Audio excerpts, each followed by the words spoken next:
It started with a cone, a single orange cone, placed dead center in the middle of my driveway like it had been ordained by some HOA commandment. No one else had read, but everyone else was expected to obey. And behind it, standing with a clipboard and crossed arms, was Karen. Let's call her Regina, because of course that's what she believes she is. Regina of the Royal Order of Neighborhood Order. She wore a badge-shaped lanyard that screamed, "I'm someone," and a smugness that dared me to test her authority. I pulled up slowly. Not in uniform, not in my cruiser, just a man trying to come home. But the moment she saw my car pause, it was like the curtain had risen on a play she had been rehearsing for all her life. Her performance began.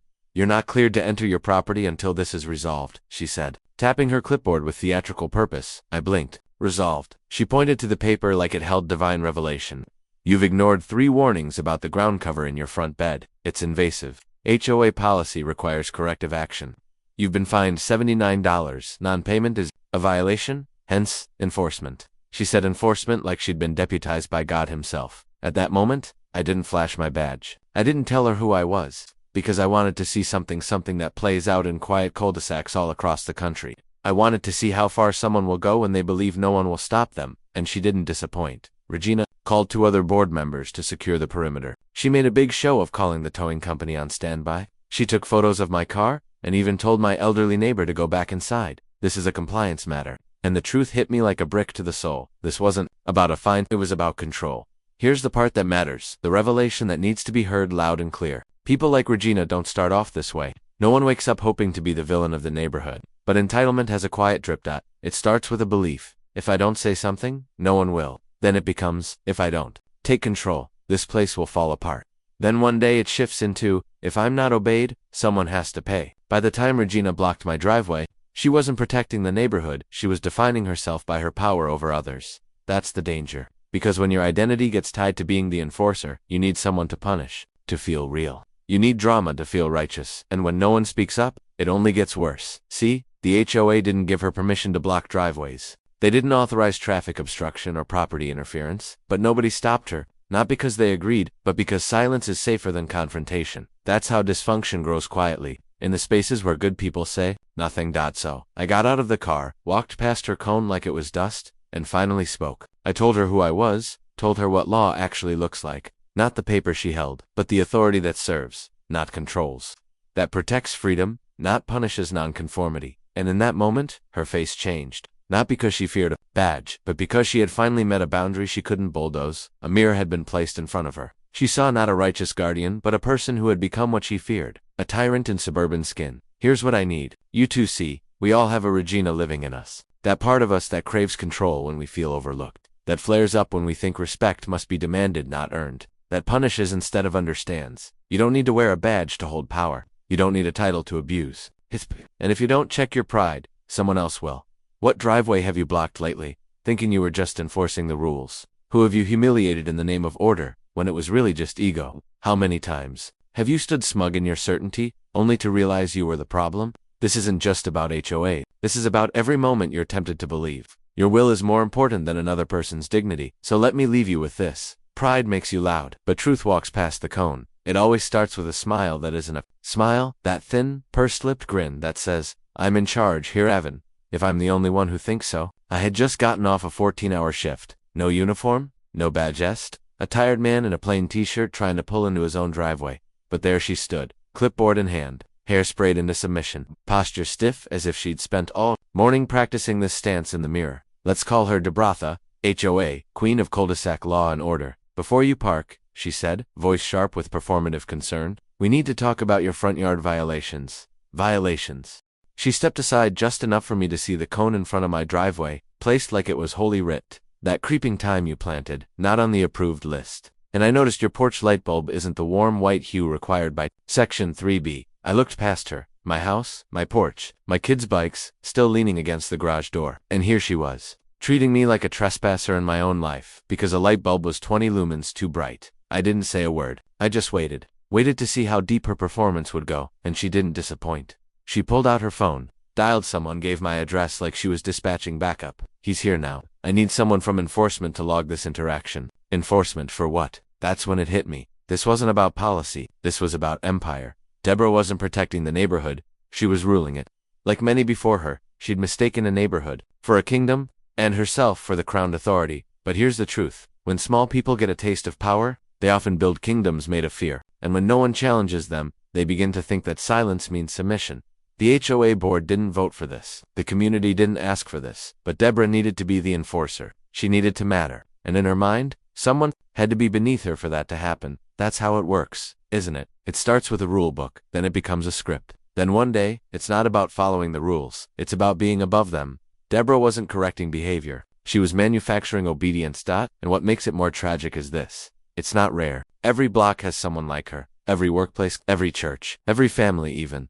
Someone who mistakes control for leadership. Someone who believes that peace comes from submission, not mutual respect. Someone who forgets that true authority doesn't flaunt itself, carries itself with humility. So I finally spoke. I am the chief of police. This is my home. You're blocking my legal access to private property. I suggest you step aside. And in that moment, you could see it. The gears grinding in her head. Trying to compute a world where she wasn't the top of the pyramid. She stuttered, tried to pivot, said something about just trying to maintain community standards. But the damage was done. Not to me. To her. Because now, the mask had slipped. Everyone watching from behind their blinds saw what entitlement looks like when it's exposed. Not noble, not composed, just brittle. See, entitlement always cracks under truth, because it's built on insecurity. It feeds on silence, and it thrives when people don't know who they are. But when someone walks in knowing their worth, calm in their authority, unwilling to bend to ego, that's when kingdoms of pride start to fall. Ask yourself, where have I become the Deborah of my environment? Where have I used rules as weapons?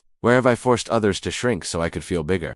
You don't need a clipboard to be controlling. You don't need a title to become tyrannical. But you do need humility to change. And if you felt a twinge reading this good, that's not shame. That's the beginning of freedom. Because the truth is this. No one rules a kingdom built on fear. Not for long. She had a whistle. Not a metaphorical one, an actual metal whistle hanging from her neck like she was the head coach of morality for the block. She blew it when I stepped out of my car. Loud, startling, meant to establish dominance. That's when I knew. This wasn't a misunderstanding, it was a performance. Let's call her Linda. Clipboard in one hand, HOA handbook in the other, and a fire in her eyes that had nothing to do with landscaping violations. She'd appointed herself the guardian of order, the sole interpreter of the neighborhood's sacred laws. But the real offense wasn't the creeping ground cover she kept pointing at. It was that someone had dared ignore her warning letters. You've refused to pay the fine. She snapped. This is your third notice. This isn't optional. It was a $79 fine over a plant, a patch of low-growing green that I'd planted myself, carefully, to help the soil hold after the spring rains.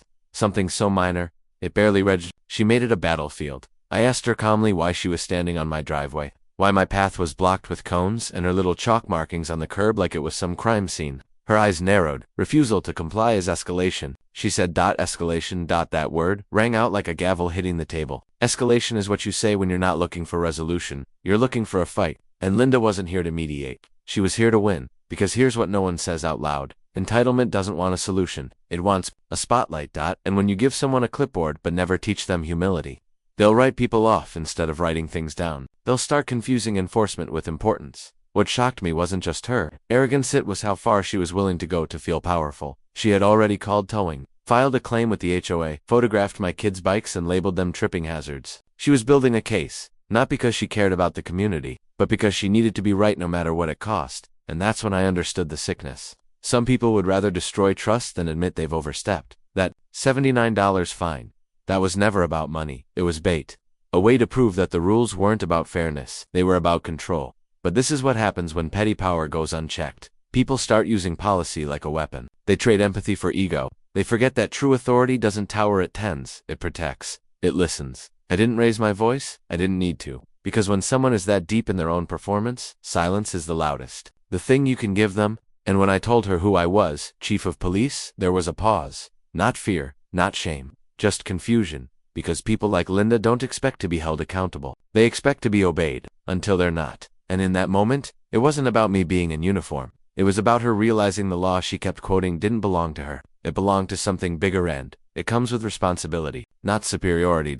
This is the lesson too many miss. Real power doesn't puff itself up, it kneels to serve. It doesn't block driveways, it opens doors. So let me ask you, where have you mistaken control for care? Where have you enforced rules with more energy than you've offered understanding? Where in your life are you holding a whistle when you should be holding a hand? Because here's the truth. You don't need to be part of an HOA to act entitled. And you don't need a clipboard to make someone feel small. Every time you use a rule to punish instead of protect, you lose a little of your own dignity. And every time you silence someone with your title, your pride gets louder than your purpose. But it's not too late to change. All it takes is one honest moment, one breath where you choose humility over hype, one step back from the driveway you were never meant to block in the first place. Because eventually, every false badge gets weighed, every fake gavel falls silent, and truth always walks past the whistle. It was the silence that struck me first. Not the silence of peace, but the kind that falls over a neighborhood.